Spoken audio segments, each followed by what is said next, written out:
suis Mrs. People et voici le Sunday People Express.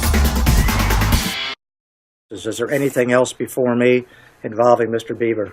On fait moins le malin maintenant, hein? Pouette, camembert! Justin Bieber s'est fait arrêter le 21 janvier dernier pour conduite en état d'ébriété au volant de sa Lamborghini jaune, parce que ça va bien avec la couleur de ses baskets, non? Il a pu ressortir libre du tribunal de Miami après avoir payé les $2500 d'amende. Autant dire pichenette cacahuète pour un chanteur dont la fortune est estimée à 86 millions d'euros tout de même. Et à sa sortie, donc, il a pas pu s'empêcher de faire son petit malin et de se prendre pour Michael Jackson en personne. Mais moi, si j'avais un conseil à lui donner, ce serait de pas trop marcher dans les traces de Michael. Un petit peu tout de même, mais pas trop, parce qu'on sait où ça l'a amené tout ça. Donc apparemment, Justin, en plus de conduire sous, il fume des pétards, il va voir des prostituées. Il file un mauvais coton, ce garçon. Donc moment Patty Mallette a appelé les fans de Justin à prier pour le salut de son âme. Mais Dieu a fait savoir via son attaché de presse qu'il avait d'autres choses à foutre que de s'occuper des frasques d'adolescents de Justin Bieber. Avant, j'étais Mrs. People, mais ça, c'était avant. Robin Thicke adore la France.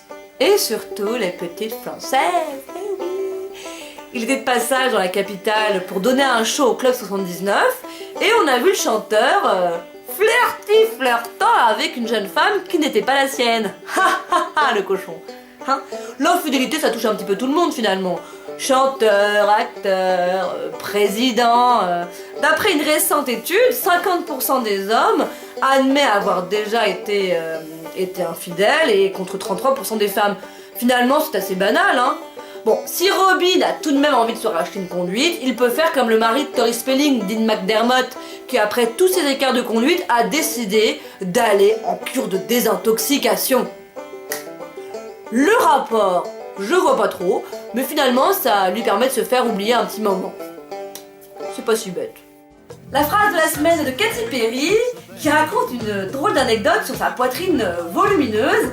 La chanteuse raconte qu'à 11 ans, elle a fait une prière à Dieu pour avoir une grosse poitrine. Et elle ajoute « Dieu a entendu mes prières, mais je ne pensais pas qu'il m'arriverait sous les aisselles ».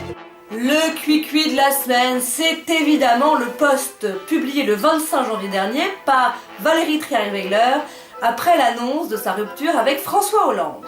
Toute ma gratitude va à l'extraordinaire personnel de l'Élysée. Je n'oublierai jamais son dévouement ni l'émotion au moment du départ. Au revoir.